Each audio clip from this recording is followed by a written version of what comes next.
Brother Cush. I have that from Washington, D.C. Brother Cush, before the break, I was asking you, are we being too sensitive about this? Are we being too critical about this?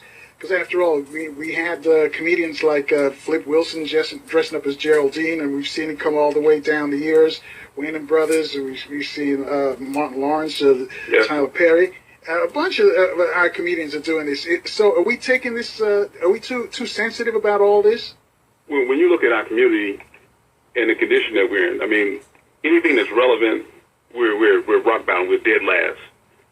For the amount of time that we've been in this country, it should not be that way. And when we look at black men being put in the skirts, Martin Lawrence, Dave Chappelle addressed the issue on the Oprah Winfrey Show. He was talking about how when he was doing, I forget the movie, but he was doing a movie, and they asked him to put on a dress. And he wouldn't put on the dress. And he was in his trailer, and the director of the movie, or the producer, first the script writer came in, and they asked him to put on the dress. He wouldn't put on the dress. Then the next person up in the chain came and asked him to put on the dress. He wouldn't put on the dress. Then the director or the producer came in and said, we really need you to put this dress on.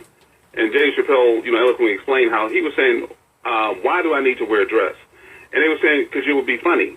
And he basically said, well, I will be funny without the dress. And after much prodding and a lot of time being wasted, they decided to bring in another script that they already had anyway, just in case he wouldn't do it. But he talked about it's a conspiracy with black men being forced to wear dresses. And we've seen Charles Barkley in drag. We've seen, like you said, Flip Wilson, Dennis Rodman, Tyler Perry, Kevin Hart, Martin Lawrence. You've seen Miss J. So Michael Strahan. I mean, it's a whole host. This is a conspiracy, brother. And I'm not a conspiracy theorist, but the idea and objective is to homosexualize, or at least promosexualize us, using a term from Professor Baruti. But I just want to make a quote from Dr. John Ray Clark real quick. He said, just recently the cause of blacks was linked with the cause of gays. The ship brought no gays. They brought all men with their manhood and women with their womanhood, and men who knew what to do with their manhood with no confusion. When nature or God or whoever you want to call it designed man and woman, he purposely designed them to go together. He did not design man to romance man. By design, there's not only a perfect fit with the lady, it is a glorious fit. It is something that should be approached with a certain degree of sacredness in its own time and its own place. This is why you cannot compare the African attitude with the European attitude.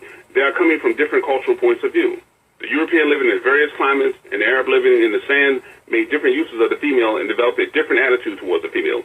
Taking out the African environment and placing a European environment, you may develop the same traits and habits of the European without knowing that many of these traits are about as un-African as they can be.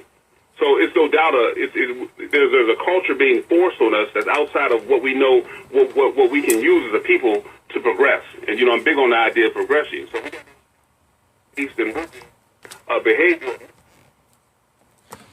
And the bottom line is, at this point in time, black people are very afraid to touch on subjects or issues that are relevant to our existence. We don't have a problem watching Scandal, which is a homosexual program. We don't have problems going to Tyler Perry movies. But when it comes time to get into serious conversations, when it comes time for us to start talking about development and progression, we all of a sudden, brother, lose our taste for any kind of seriousness or desire to participate. That's interesting that you mentioned both of those things. So what's causing this, though, Brother Cush? Why is it that we're under the illusion of inclusion, I like to call it? Why? When you say, I don't understand what you mean. You mentioned the Scandal, and you mentioned, I think it was Tyler Perry's set of movies, that the over-sexualized or effeminate, rather, men dressing up, and the homosexual issue pushed in both of that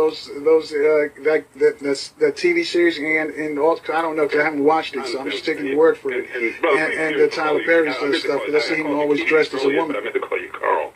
Brother Carl, I certainly understand the question now. But what it's tied to is the reality is that this world is about competition.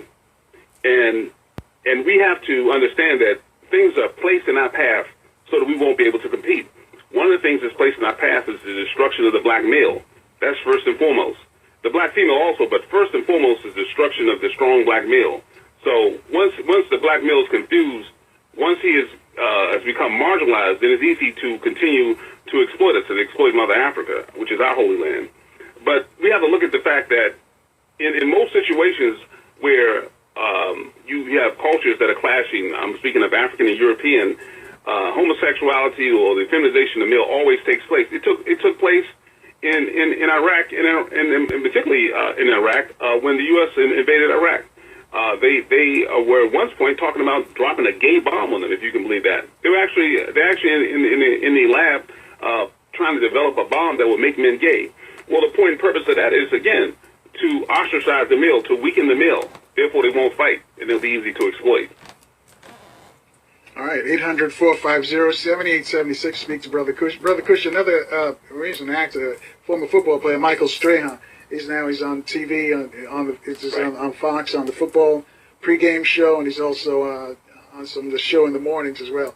I don't watch too much of that TV. I only watch sports actually and news. So, right. But anyway, he put on a dress too, and that was kind of surprising. Do you think these guys have to put on dresses to make it in Hollywood? Is that the deal? They absolutely do. The idea is that, well, if you look at the United States and look at Obama, the way he's approached these African nations who have strict anti-gay laws, I shouldn't even call it anti-gay, they have strict laws regarding freakish behavior. And when you look at that, and they're threatened when they continue to practice their cultural norm, which is man for woman and woman for man. Those are the cultural norms of Africans, and they're threatened. So in Hollywood, you see a trend. Again, this goes way back to the days when we first appeared on the screen. The point and purpose of Hollywood. You notice that I was listening to a interview yesterday with Ruby D and Ozzie Davis, and they were talking about how back after past the point of World War II, for their research, they said, you notice that television started having, particularly television that was pointing towards the black community, it lacks any kind of intellectual content. And so when you talk to average black person, more than anybody, Africans in America spend more time in front of television than any other racial group. So that's where we get our learning from. That's where we get our history from. That's where we understand the world. Our view is through a very clouded and wicked lens. We don't understand the reason why we don't know who we are and what we are and what we should be doing is because of our consumption of this media. And this media, no doubt, is forcing us, forcing the actors' hands. I mean, look at the whole hip hop scene and how these brothers. Snoop Dogg recently popped up. He's wearing his French manicure. I don't know if you saw that. Yeah, I heard about that. Yeah, he has a French manicure, and he's come before us with his hair curled, talking about he's a pimp and these kinds of things. Brother Carl, this is highly influential in the youth in our community. If you asked them who Marcus Garvey was, they wouldn't be able to tell you. But if you asked them who Snoop Dogg was, they'd be able to tell you exactly who he is and what he does, his role. So there's a direct effort to sabotage us in our efforts to become a free people. So we have to look at it as a weapon. We have to look at the idea that these images are being forced and pushed on us. Like, I remember years ago we saw the movie Pulp Fiction. We saw a movie with Ving Rhames in the movie, and he was presented as a strong man. Previously, we understood him to be a strong black man, but in Pulp Fiction, he was raped by a white male. I mean, literally, and they showed us a very, very, very sick scene where he's actually raped openly in the movie by a white male. And the movie, the scene had nothing really to do with the movie. It was just some bizarre homosexual input by Quentin Tarantino. And again, the point and purpose is they're pushing this propaganda on us to weaken us, and it has worked. When I look at our community now, you're seeing a push towards the young boys to wear bright colored clothes like pink tennis shoes and red tennis shoes and multicolored socks, tight skinny jeans, and a lot of times not only are they tight skinny jeans, but they're actually hanging, showing the buttocks of the males. So we have a crisis in our community, and it's no longer time for us to ignore it. The message has to be that we have to save ourselves because what is tomorrow going to look like if we continue at this rate? We have to start to demand movies. We have to demand media with intellectual content. We can't continue to watch television just for the pure purpose of being entertained. The entertainment is immoral. And it's since you went over to the hip hop side, I saw a story recently. Might have been last week, about one of these hip hoppers who's moved to Cape Town, South Africa, and they started wearing the skirt. And he's saying he's wearing the skirt because that's what our ancestors did. Any truth to that? Well, again, it's taken out of context. That would be most deaf. It's taken out of context, and again, I applaud the brother's idea that he wants to get into the culture. But I would say study the culture before you go around doing something as radical as put on a dress. Yeah, he had a kente cloth dress on, and he said it's sad that we don't know our history, but it's really the other way around. It's sad that he doesn't know his own history. The bottom line, he comes from the United States, and we're all African at heart, but literally he comes from this culture. So. Hang on a second, because we got to take a break, Brother Kush. I'll let you finish up on Mos Def. Well, this is the rapper? Yes. All right, we'll talk about Mos Def wearing a dress and saying that's part of his African culture. 800-450-7876 to speak to Brother Kush. Or you can reach me on Facebook or Twitter at carlnelsonshow.com. We'll take your calls, folks, in about 2.5 minutes. Well, thank you for staying with us and our guest, Brother Kush. Brother Kush discussing the feminization of our black men. We're discussing Mos Def is the name of the rapper, hip-hopper, if you will. It was now moved to Cape Town, South Africa, and there's a picture of him in the kente cloth. And Brother Abdul out of Seattle posted it on Facebook, and a woman responded, and this is what she says, Brother Kush. She says, "Why are you guys so stuck on this skirt thing? Changing times are changing fashions. Men wore what looked like skirts in the past, and they will again. They're just clothes." She says it's just clothes. He says we're making too much of it. What say you? The most horrible thing that happened to us is what they did to our minds during the slave trade. Again, we're not critical thinkers, and I would expect a kind of knee-jerk reaction from the typical black person, because that's really been the argument when it comes to again having these kind of types of serious conversations. To just put forward as something like, for instance, when you talk to people about climate change, they just say, well, rough winter is just going to be the new norm. They're not considering all the pollution and all the other environmental degradation that's going on. Very unscientific and unintellectual thinking. This same sister has got to understand that we have so many households without a black male present. We have enough households, more than 70% in our community, 74% in our community. That's a tragedy that are female led without men in their homes.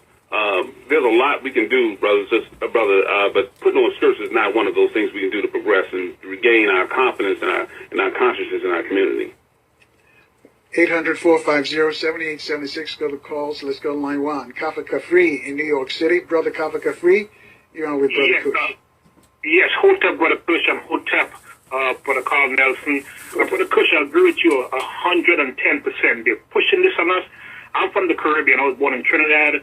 I grew up most of my life here, but I go back and forth, and I can see how they're pushing that down there like crazy. Young kids, I mean, I'm talking about kids 10 and 12, and kids is 19 and so on and so forth.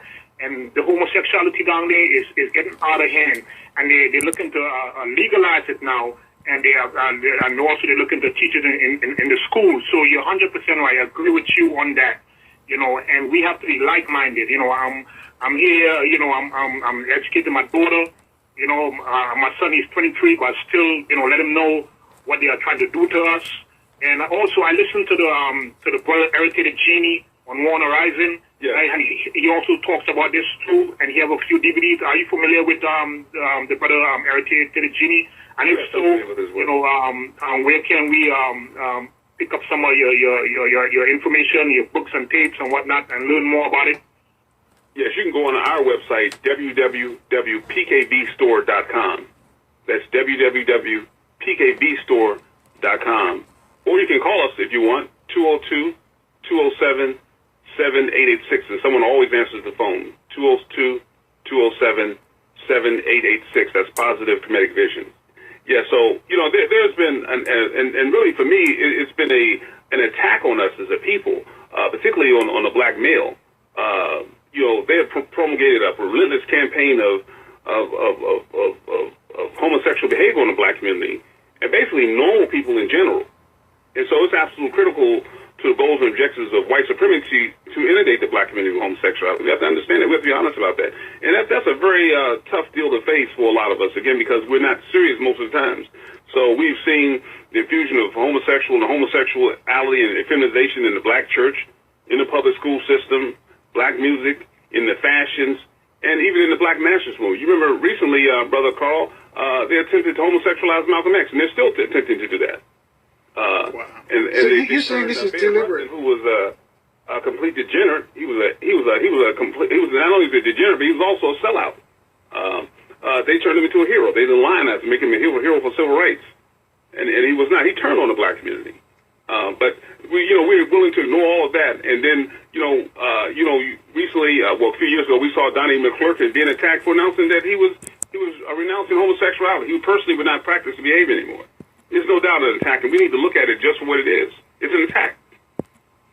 So you say it's very much deliberate then? It's not by accident? It's deliberate. There's a conditioning process going on, no different than the conditioning process of a slave. We have no knowledge or no history of being homosexuals, and all of our historians can point to that. And now, of course, you have various pseudo-scholars and promosexuals and homosexuals out there putting forward that, there was homosexuality in Africa, there were homosexual kings and things of that nature. But the real reality of it is all false information. It's absolutely ridiculous. We lived in a society that progressed, and it was the first. We showed the world culture. We showed the world how to eat, how to survive, how to get along with nature, even. And that was done with the exacting cooperation between the black man and the black woman. All right, 800-450-78. Also, Brother Kush, yes, I would like to mention that they look at the record. I believe it's an 18-foot statue of Columbus down there at the shores of Trinidad. Yes. So they are uneducated the people down there also. Yes, and that's the point I'm making. They can put that 18-foot statue there because they don't recognize Columbus for what he was. He was a butcher. He killed red and black people with impunity.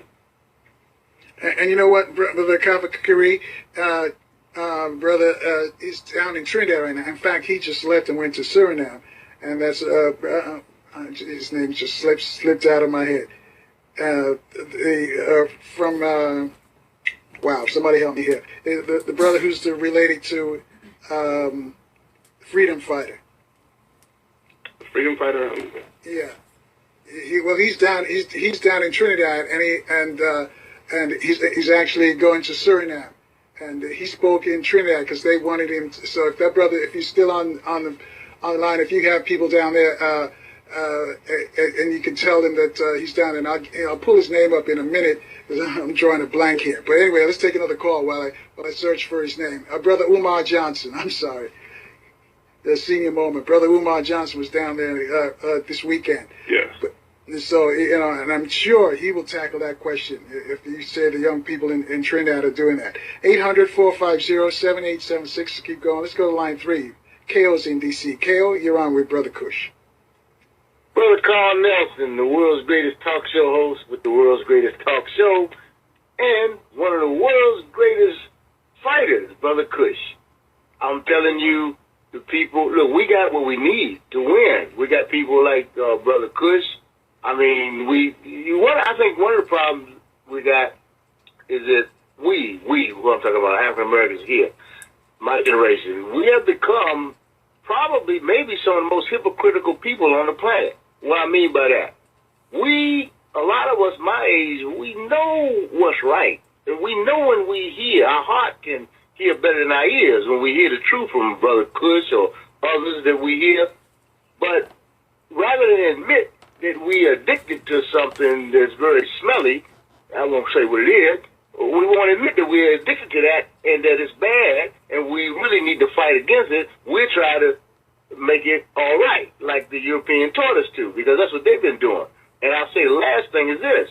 Who gave us the story of vampires, people sucking blood and turning into wolves? Did that come out of Africa? Did that come out of Egypt? Who are these people that run Hollywood and own Hollywood? And who are these people that are making these movies? And who is it that was referred to as you judge a tree by the fruit it bears? What are they talking about? Why we keep pussyfooting around with who we talking about?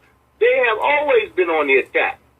So, brothers like Kush and many, many others, the vanguard of protecting us, but we got to have the guts to stand behind them. Thank you. All right, thanks, Kale. Brother Kush, you want to respond to anything that he said?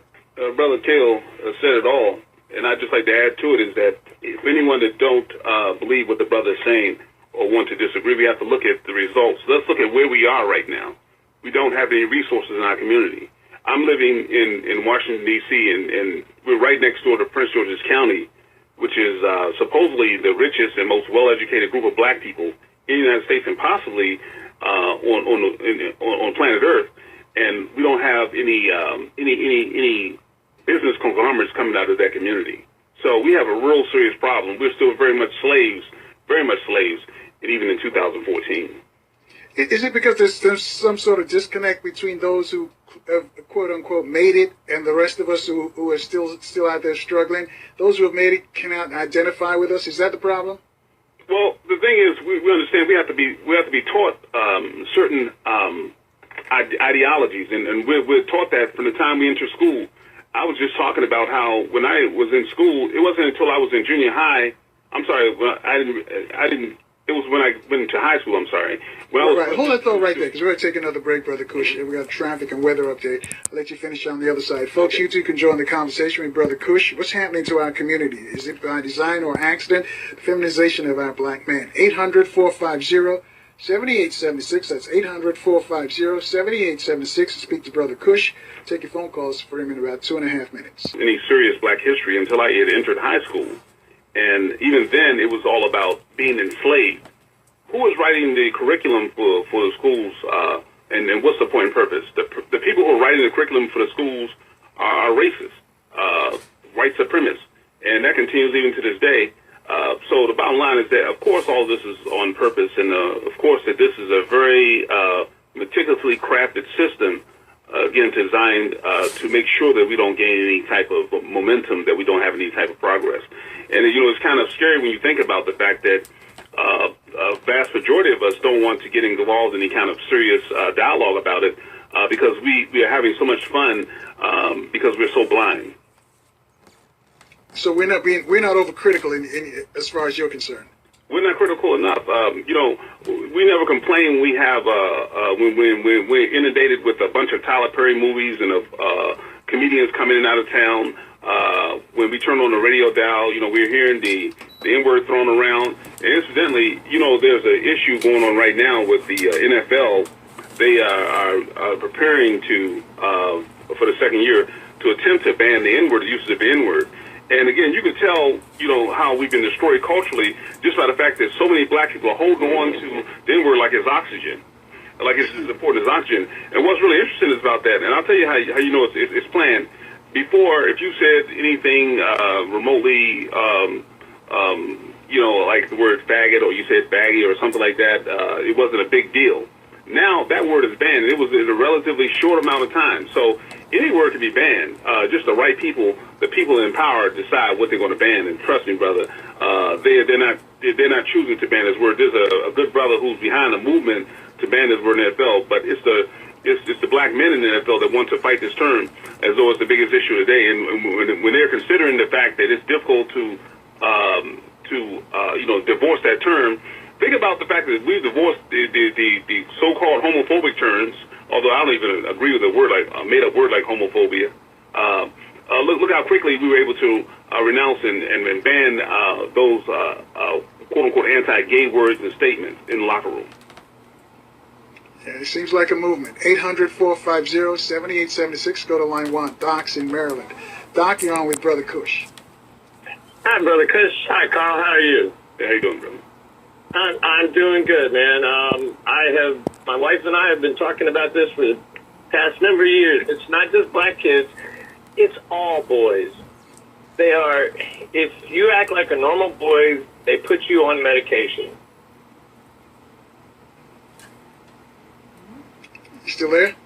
Yeah, I'm sorry. They put you on the ADHD medication. They suspend children for doing things that we did as kids.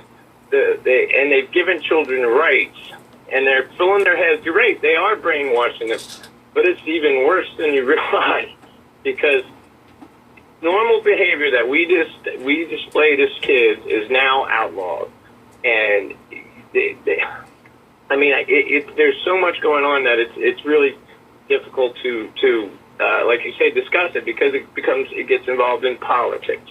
And what you're talking about is the medicalization of normal behavior. It's not just in children, but it's a whole different subject in a way. They're also medicalizing when you are in grief. And for instance, when a relative or a loved one dies, these are normal things that happen throughout one's lifetime. You know, we're going to leave this world the same way we came in it. And now all of a sudden you're being diagnosed with some type of depression, and you're being given a prescription. But that's all about the drug companies' power. Because anytime money's involved, you know, it's corrupt anyway. When there's vast sums of money involved. But what we're talking about here is the feminization of black males. Now, I understand you said it's not just black boys, but the focus is on black boys. Years ago, there was a study done. This was a long time ago. We're talking probably about 40 years ago, and they do this study every now and then where they take and they canvass the black community and find out who's in agreement with same-sex behavior, who's in agreement with homosexuality. And they find out that a lot of other groups have accepted the transition to accepting this lifestyle, but the holdout has been in the black community. So in order to adjust, so they do these studies to adjust their efforts. So what they do is they start introducing sexual alternatives to our youth. Now, again, they aren't teaching us about black people. Hello? Exactly, you're exactly right. That's what's going on right now. They're allowing boys to wear dresses and to choose whether they want to play with dolls, and they encourage them. But guns are banned. You can't even draw a picture of a gun, but you can have a doll. You can wear pretty colors. I heard a mom talk to her son the other day. He said he liked these. He pointed to some women's shoes and said he thought they were pretty. And she goes, "Do you like those? Do you want them?" Instead of saying, "Those are women's shoes, Johnny. Those are meant for women, not for boys." She asked him if he wanted them. He was 4 or 5 years old. Children, they're being brainwashed, and the parents are doing it, and the teachers are doing it. It's you have to also look at it from a historical perspective, and that's why I make the racial distinction. Like, for instance, look at Rome, ancient Greece, where they had, like, the classical writers like Herodotus and Plato, who were homosexual. The Greeks. So, the Greeks, exactly, that's what I'm talking about. So I'm saying that, this is a norm for European culture. That's why I'm not mentioning European culture, because this comes from the European mindset. And I don't have a problem with that, because they're still in power. They're the world's foremost power at this point in time. They represent a small minority of the Earth's population, but they control the entire Earth. I don't think anybody that has the ability to read can disagree with that. But what I'm talking about is a group of people, Africans. We have 1 billion people in Mother Africa, and we have so little power. And even here in the United States, we have upwards of 44 million black people in this country, and we don't have any power. When I look around in the black communities, I don't see us doing for self. I don't see us having a business infrastructure. I don't see us having any kind of cultural incubators. I don't see us having an educational platform. So what I'm saying is that we're the ones that we have to focus on ourselves. I'm talking about for black people. We have to focus on ourselves and what's ailing us as a community. One of the things that's ailing us as a community is the feminization of our males and the attack on normal behavior. We have to understand that the American Psychiatric Society, they in 1973, they should have, before homosexuality was a mental illness. Absolutely right. Absolutely right. All right, Doc. Thanks for your call. Thank you. Thank you for taking my call. All right, let's keep moving. 800-450-7876. Go down to the ATL, Atlanta. Line 3, Fahim. Fahim, you're on with Brother Kush. Good afternoon, gentlemen. Timely subject. I'd like to make a couple of comments, and then ask Brother Kush for some historical direction. My comment is the identity crisis that we suffer from in the black community as being men. When I look at us, we have no historical reference. We go to a theater and we come out and we want to take on the characteristics of the particular character, be it Superfly, Superman, Batman, or Kato. And when I look at historical programs on TV, we are completely absent.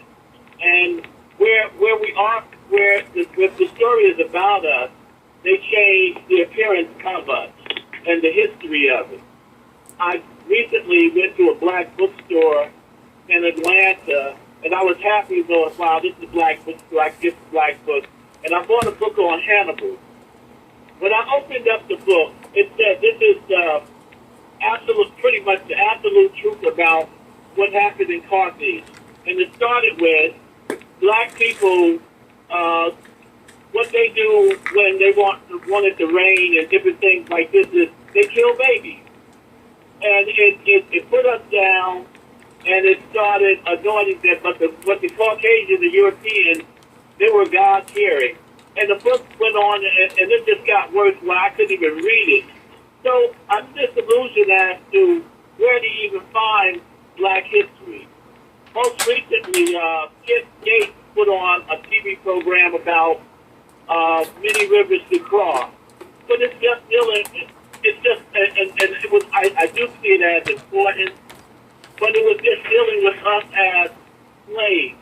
And we have much more history than that, but it's not shown, and there's no reference in America. And I think this is one of the problems that we suffer from, is that there is no reference that we can look on and see ourselves in a positive light. All right, hang on a second, Fahim, because we got to take a break at the top of the hour. And Sure. when we come back, I'll let you finish up with your question for Brother Kush. Folks, you too can join the conversation with Brother Kush at 800-450. Thank you for staying with us, and Brother Kush. Brother Kush, I'll let you finish up your response to anonymous question. Want to know when you guys are going to get have another function? Yeah, again, it's every month, so we're always busy with our Open Community University, as Dr. Bobby Wright calls it. We'll be having a program on April the 12th, and that'll be our anniversary. I'll be speaking at the anniversary, at our anniversary celebration. I'll be our 22nd anniversary. Then May 11th, Mother's Day program. But more importantly, not more importantly, but really, really important to this topic, is there's a program we have on June 7th, Saturday, June 7th. It's called Ambushed, the Queer Assault on Straight People. That's the title of the program. You don't want to miss that program, because we want to really get in depth in this conversation. We talk about the bullying of straight people, particularly black males in the community, how we're being forced to accept a death style, how we're being forced to accept a foreign ideology. And we have to understand that at this point in time, we're fighting this fight because, we've accepted what's abnormal as a norm. We have men who openly act like women, and women who openly act like men, yet we're willing to listen to what they have to say anyway. When it's very clear that when you see something out of order, you have to consider the fact that you're dealing with an illness.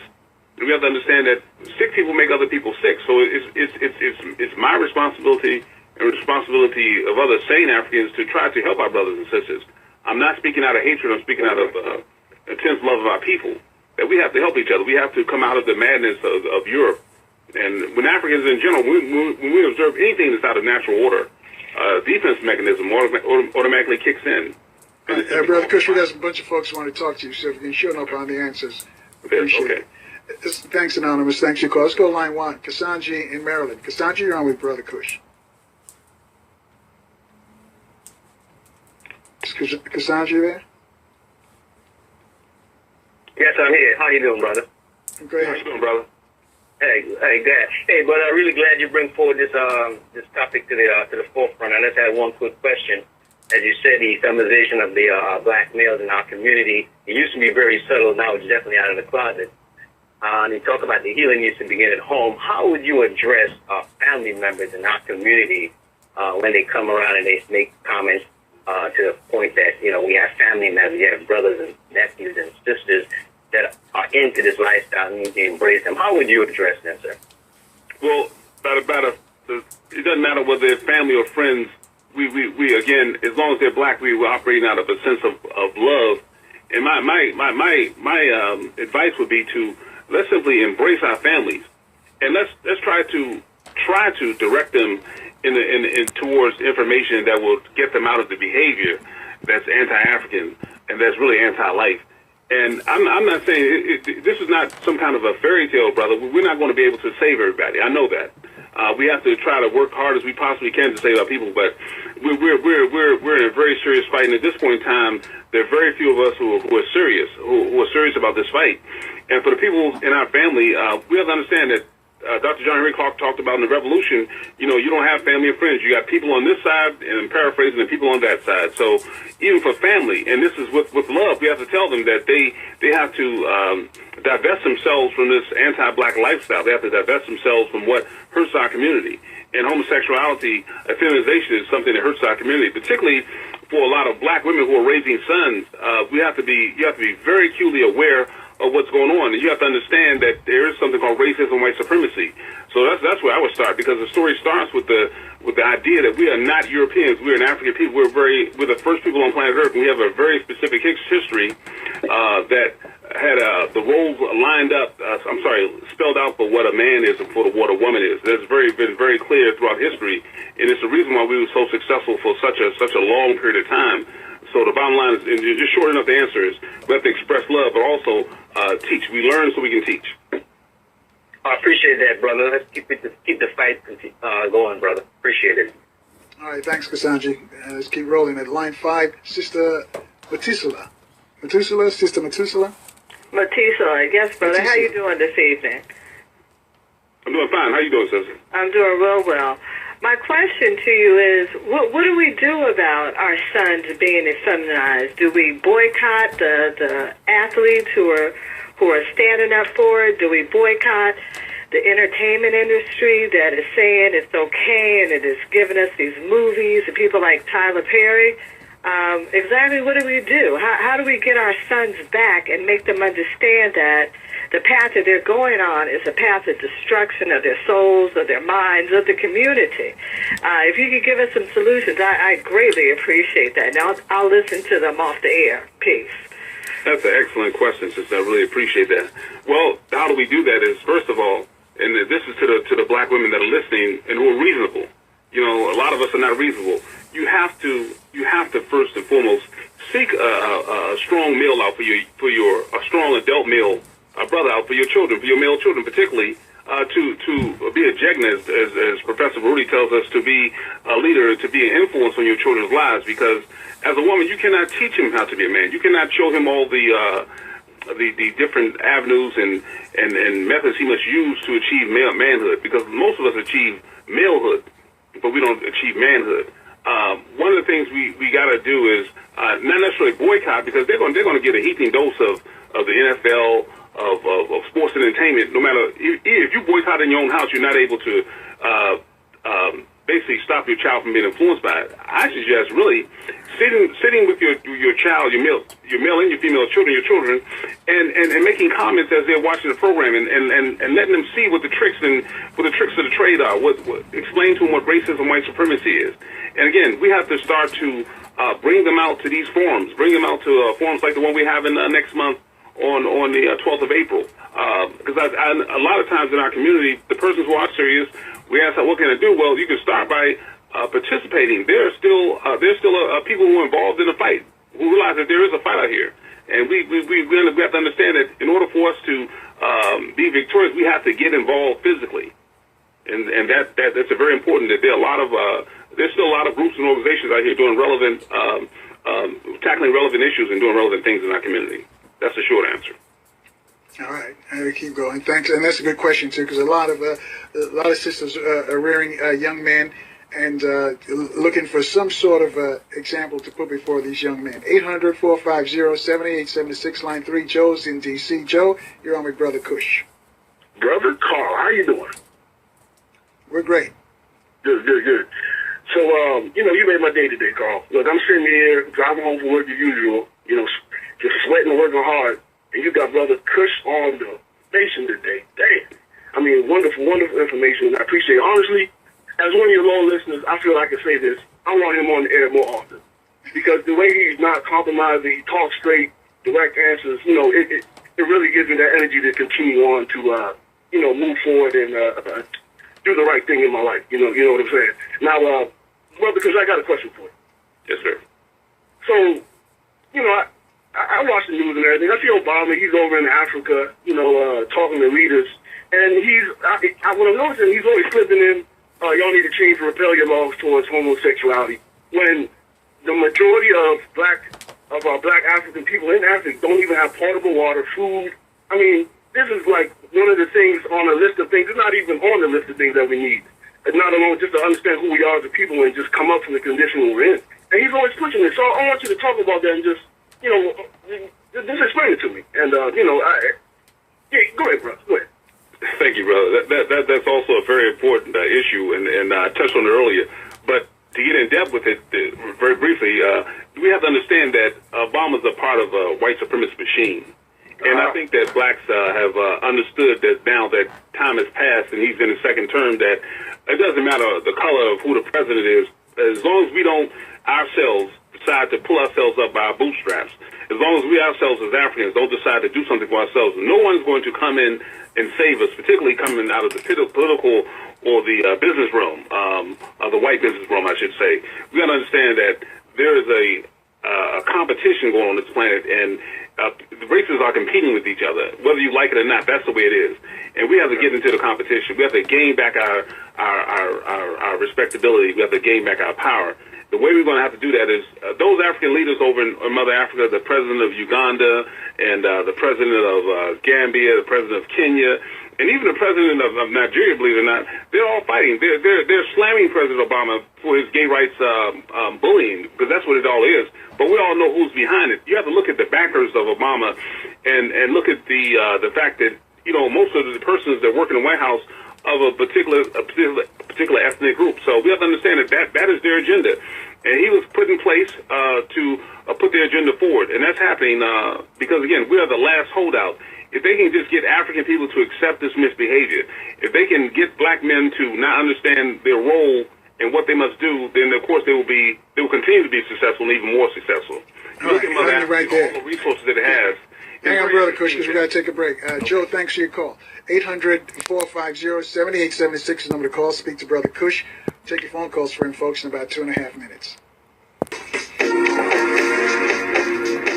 Thank you for staying with us, and guest of Brother Cush. Brother Cush says this move to feminization of our black man is being done deliberately, and it's not by accident, folks. What are your thoughts? 800-450-7876. Brother Cush, were you finished with what you were saying, or do you want to take another call? I wanted to wrap it up by saying, when the brother mentioned about the fact that Obama's over there spreading this message of not discriminating, it's got nothing to do with discrimination. He's crossing cultural lines. And it's very offensive considering the fact that his father's from Kenya. But recently in Sierra Leone, they discovered a 153-carat diamond worth $6 million, and Africans are not going to be able to benefit from that stone. This is one of the poorest countries in the world, and it is ironic that, again, we're pushing not food, not potable water, not weird, but the United States is pushing homosexuality and a homosexual agenda over and above pushing the needs of the people. And it's very interesting, and you can clearly understand the workings of racism, white supremacy, when you look at the fact that the people are disconnected from what's even under their very feet. All right, let's keep moving. 800-450-7876, line 1. Fred's in D.C. Fred, you're on with Brother Cush. Oh, good evening to both of you. Brother Cush, you are exactly right. The word homophobia means nothing, since phobia means having a fear of something, and that's not what this is about.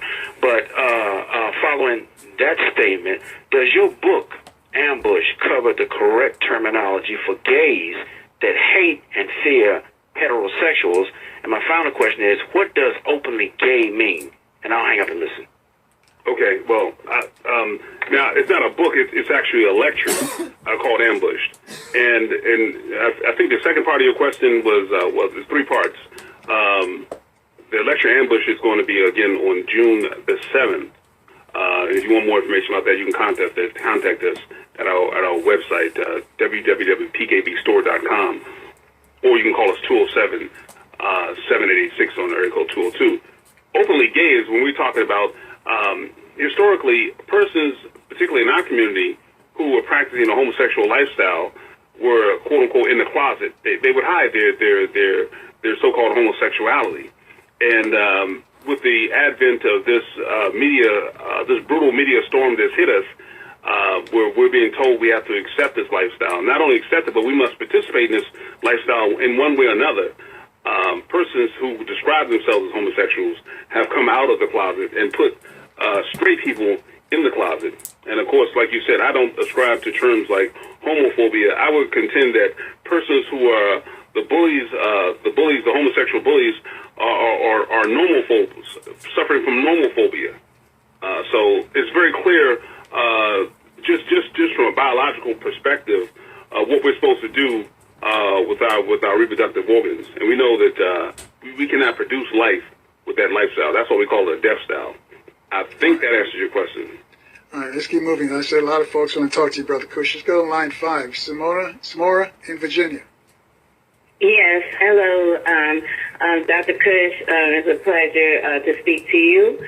I have a comment and just 2 questions, and I totally and completely agree with the socioeconomic influences, especially with the media, in regards to how these men or young boys being feminized.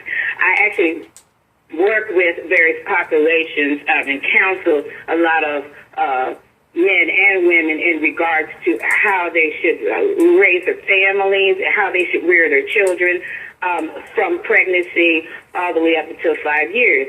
But I do know one thing, in fact, when I worked in this realm, and I will say that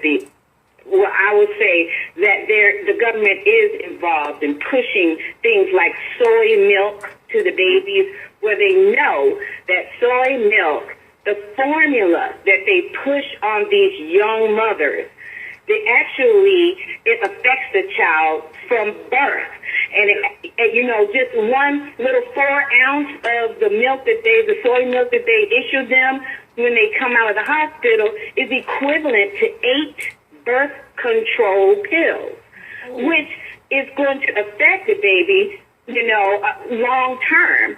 If it affects grown adults, it will affect small babies, and they will think that they were born gay because they end up growing breasts, and then the male organs, they're not working properly when they, get into adolescence.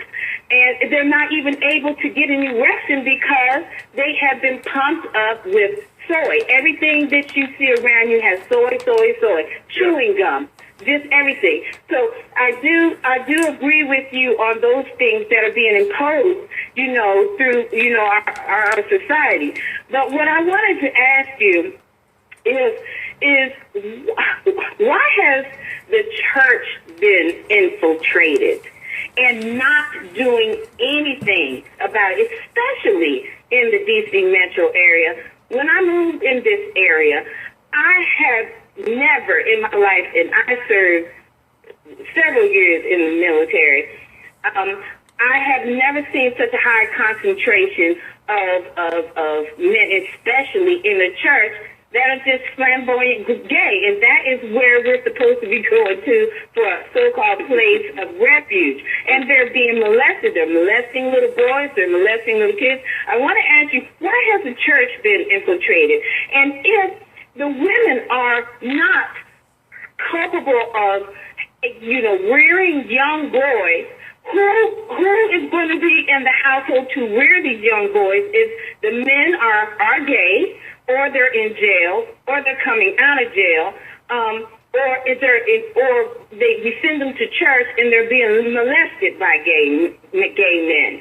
So I just, there are even conferences that are being held in Atlanta. I'm not going to mention his name, but he's well known, where pastors and preachers tap him, online just to get with him and go to these conferences about being gay. And then they go home to their wives and their children. And also, I really want to know about the church infiltration and how do we get the kids, that are in homes with single moms who need to have that male figure role, but they have nowhere to go.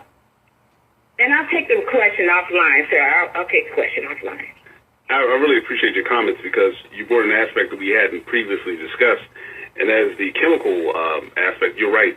Soy products do cause a tremendous amount of harm, particularly to males, and it is causing us to grow breast and, again, to decrease our sperm production and even our development of our organs, our male organ. But clearly, the church is targeted because that's where our people are.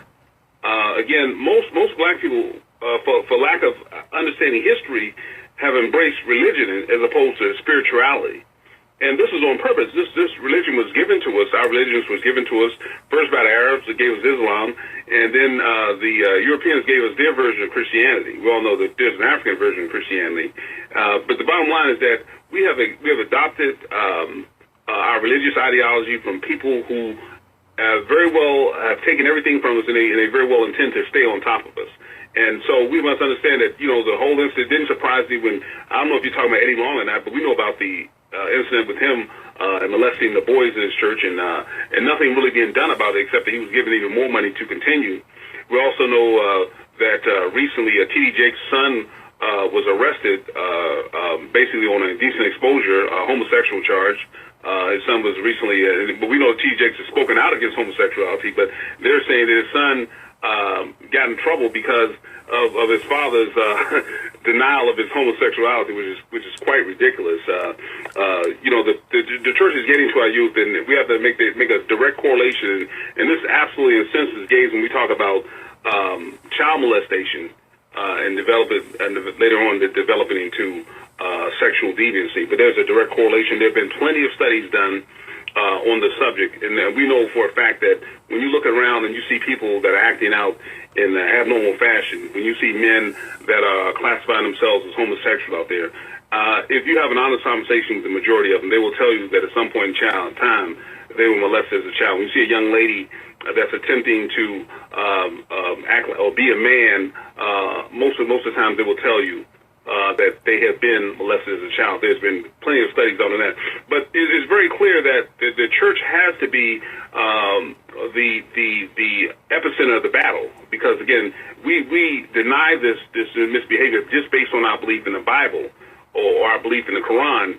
And if they could just attack it from a religious perspective, then they can win. So, and they can't win on a historical perspective, because you can't reinterpret history when we understand that our ancestors, like Dr. Chancellor Williams, laid it all down for us, And I'm going to tell you another person, Dr. Amos Wilson, is a gem that we don't really talk about a lot, that's given us some brilliant ideas and thoughts about who we are, what happened to us, and what we're supposed to do in terms of solutions. But that's a very relevant point you make. And I believe you're making a point, that the battle is really in the church now. They must convince the churches to accept it wholeheartedly. But it's been so successful because most of us has turned a blind eye to it. We love our sons and we love our daughters, and we try to attempt to think that somehow they're going to come out of it. Like black people try to ignore racism, like somehow it's just going to disappear without us doing something. But it doesn't magically disappear. Stay right there, Brother Cush. And thanks for your call, because we got to take another quick break. 800-450-7876, the number to call. Speak to Brother Cush. Take your calls in about 2.5 minutes. Thanks for joining us, folks. And again, our guest is Brother Cush, PKV. He'll tell you how to reach him, and he's going to have some speaking engagements coming up if you're in the DMV area, or if you want to get in touch with him through some of the programs that he's done on video as well. He'll also tell you more about that. 800-450-7876, the number to call. Speak to Brother Cush. Brother Cush, are you finished up, or do you want to take another call? A bunch of folks want to talk to you. We have to look at when she talked about the influence of the feminization of black males and the introduction of homosexuality in the church.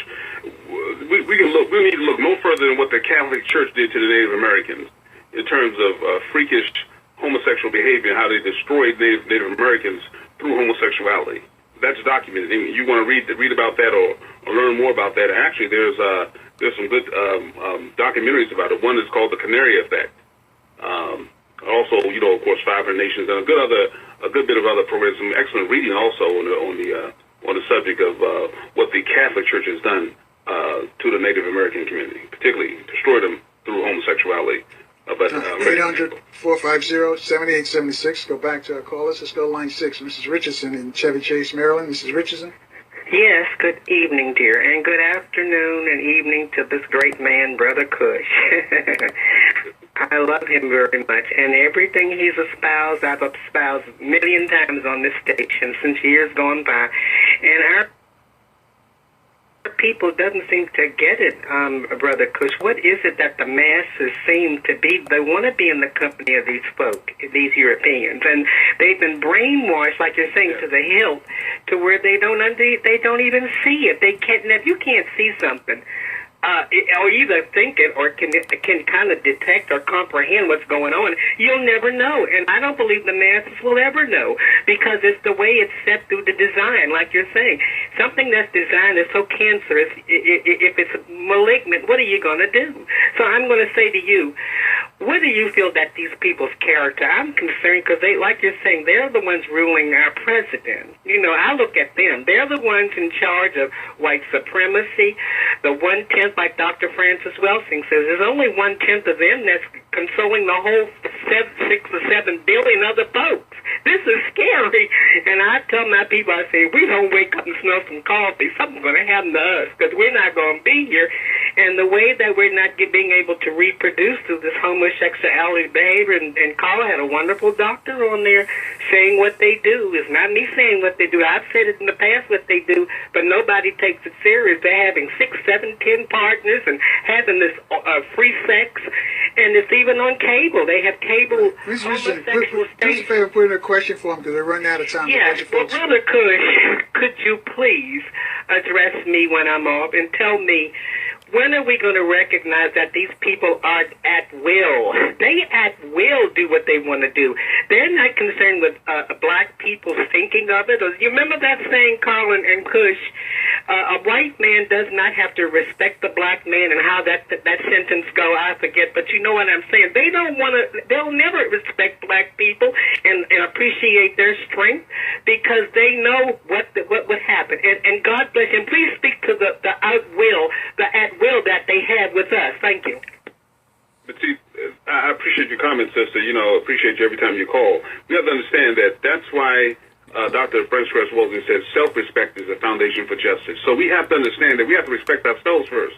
My brother, Taraka Sankara, he said we no longer have high ethical standards when it comes to presenting ourselves before the world.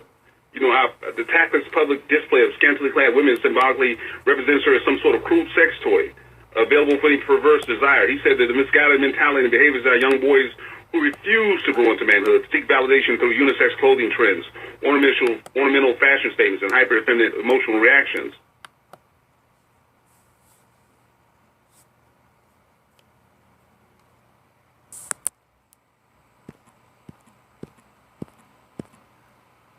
And the thing of it is that this white world supremacy thing is fed to us, like you said, through the media. Our women and men have bought in. Some of us have bought into it. But the thing of it is that a man's job is protector and provider for his family. And if you go down that road, you're going to be okay. In reference to homosexuality, we are homo sapiens. If we become homosexuals, then civilization ceases to exist. All right. Thanks, Leon. Brother Kush, you want to respond to what he said? The only thing I want to respond is that, you know, we're showing signs that we're collapsing in the system. I mean, every day you can walk out, you can see a woman with purple, red, blood red hair, gold hair, blonde wigs. We reached a point where it's almost universal hatred of ourselves, again, due to mostly the media. All right, let's keep rolling. Let's go to line 1. Abdul in New Jersey. Abdul, you're on with Brother Kush. Yes, Hotep, peace. How you doing? This is Abdul from New Jersey. Yeah, bro, I'm listening to the program, man, and it's making me feel good, man, because you rarely hear a voice of black people speaking, showing that they love themselves. And you definitely shown, brother, that you love African people, you love us, and we need to be thinking and doing something different. And, you know, I just want to make a comment and question real quick. You know, I was reading an article the other week by Robert Mugabe on his anniversary, his birthday or something, and, you know, he was just speaking about how they're forcing homosexuality down our throat, like you brothers had already said on the program. But he said simply, you know, to disagree with homosexuality, to disagree with European ethical standards does not mean that we hate Europeans. It means that we just love ourselves more. And, you know, I think a lot of times our people get it confused, because when we're speaking about loving ourselves and getting back to some traditional ethical standards on who a man should be with and who a woman should be with, and, you know, it comes back down to more the question of if you have a problem with African people loving themselves and disagreeing with behavior that is detrimental to their survival, then in fact you're saying that you hate African people. Yes. You know, and so, you know, we got to look at it. And you're covering the whole spectrum, but we have to really consider how important it is for us to gain control of the three primary socialization institutions that the black family has. And that's the family unit, which you're speaking about, you know, about taking control of our homes again and what our children consume on a regular basis, having that discussion with them. You know, the secondly is education. You know, we have to regain control of our children's educational process, you know, because they're funneling the homosexuality through the educational system as well. Yes. You know, so that's very important. And he's speaking about the religion. That's the primary institution that socialize any group of people in a culture. Family, education, and religion. Those are primary. And right now, the black family, our family, education, and religion is under the control of European domination, white supremacy, racism. You know, and we need to really rebuild some institutions. So that That's what Abdul, because we're running out of time, and I want to give him a chance to respond. A bunch of other folks want to speak to it as well. I know I'm being long-winded, and I apologize for that. But just one question, brother, because this boils down to institution building, and it sounds like you have some institution that's being built.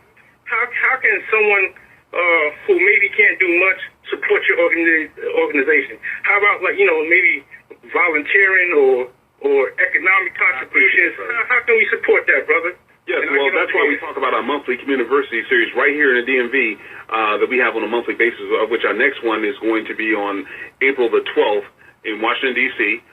You can get more information about that by calling us at 202-207-7886. Get on our email list also to find out what we're doing. You can reach us at info@pkvvillage.org. That's info@pkvvillage.org. And again, yes. Let's go to line 5. Khalifa in Southampton. Khalifa, can you make it quick for us? Yes, sir, I will make it quick. How you doing? All right, look. So, 2 questions. One, I worked overtime this week. I got some extra money, and I was going to get these Jordans, but I said, nah, let me get something that's worth, something that's really going to help me out. And my boy told me that apparently Kush and PKV came out with a new DVD, so I wanted to get information on that.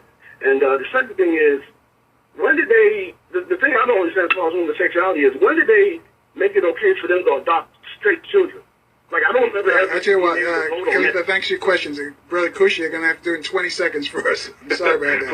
Well, 20 seconds, I can answer those questions, but please give us a call. Don't be afraid. Give us a call, 202-207-7886, and stop being afraid to fight, black people. Stop being afraid to fight. Or you can reach us at info@pkvvillage.org. All right. Thanks, Brother Kush. We got to do it again real soon. Thank you. Thank you, brother.